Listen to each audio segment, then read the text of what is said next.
Let's review Judge Eyes for the PS4. This story-heavy action-adventure stars Japanese celebrity Kimura Takuya, also known as Kim Taku, as a heavy-smoking, hard-hitting private detective fighting to bring justice to the town of Kamurocho, a fictional part of Tokyo. The game is a spin-off of the Yakuza series in all but name, and is developed by the same team. It borrows heavily from the mother series, but brings with it a brand new story, a focus on courtroom drama and crime solving, as well as a number of detective play mechanics. Two questions need to be asked, however. Is the story strong enough to keep your interest for 50 plus hours? And is playing as a detective any fun at all? You play as Yagami, a defense attorney turned private detective who quickly gets involved in solving a murder case that's apparently too difficult for the police to handle. What starts out as a pretty basic case, involving victims having their eyes gorged out, gradually evolves into something much bigger. Each layer unraveled reveals new secrets, but also new mysteries, as one might say. And after a while, the stakes turn out to be much higher than they initially seemed.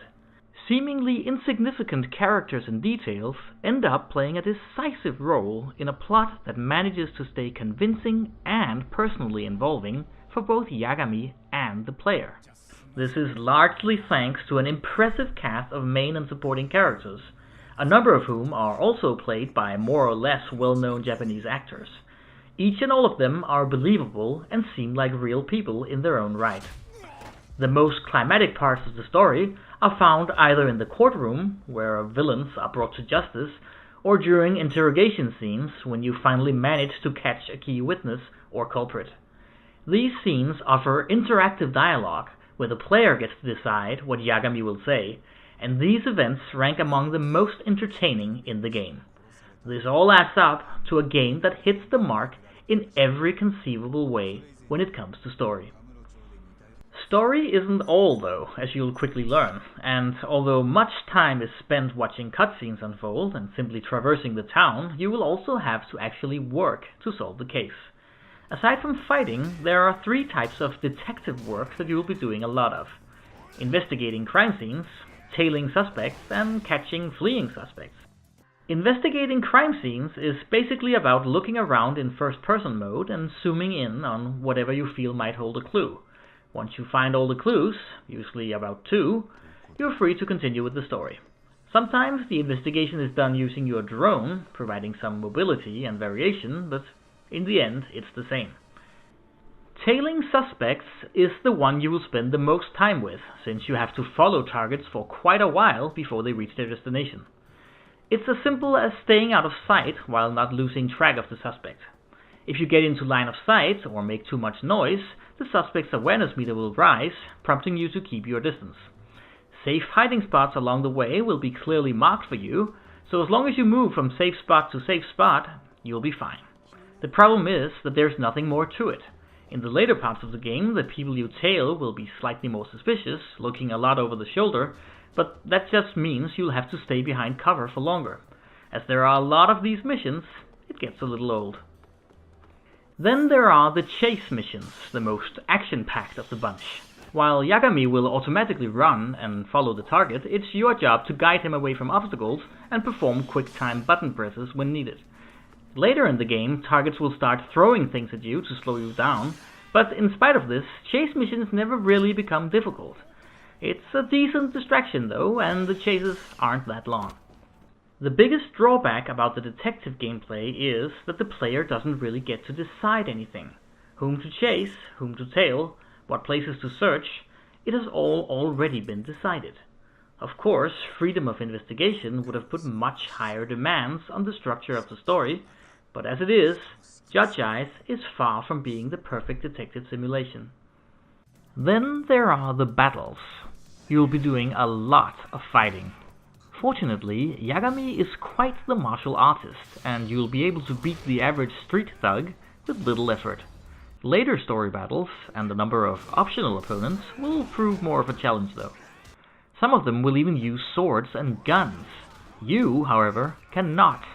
In this respect, Yagami is a regular MacGyver. While he can use most weapons dropped by opponents, any sort of gun or bladed weapon will mysteriously break into pieces before you can get your hands on them. You'll have to rely on blunt weapons like golf clubs and iron pipes, using the environment to your advantage, and making use of a large number of new combos and skills that can be bought using experience points. The battles are for the most part enjoyable, and it's fun to try out all the over-the-top finishing moves using different weapons. You have two fighting styles at your disposal, one for crowd control and one for single opponents, and the music will even change according to which style you use.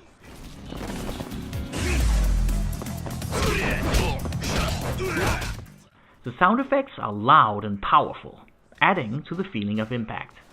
However, considering how much combat there is, the system would benefit from being a bit more smooth.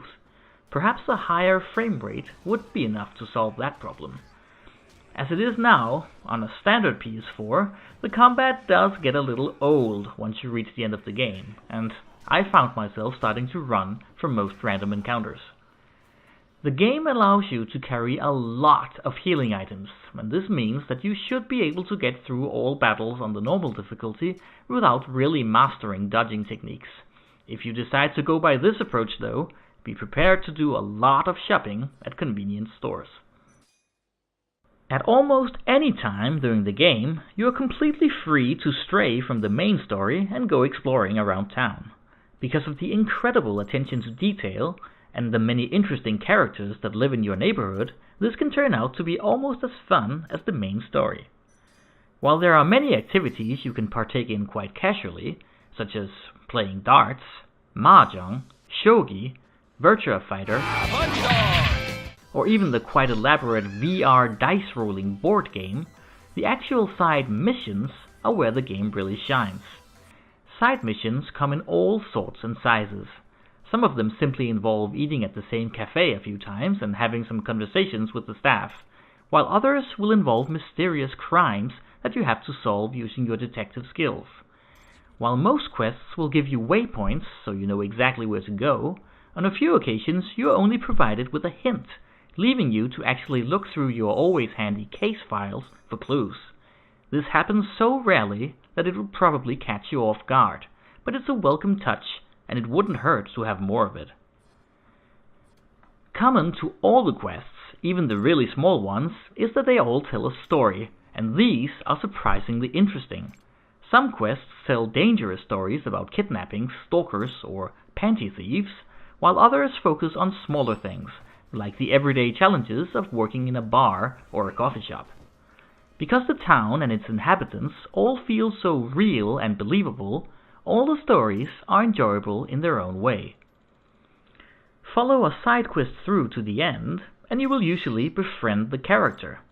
There is a total of 50 characters willing to become your friend around town.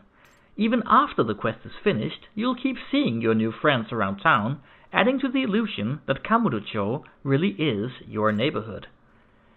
Side stories may also end up giving you some quite unexpected rewards. Helping an old man on the street will start a series of quests which will give you access to an alchemist and all sorts of stat-increasing potions which you might otherwise never have seen.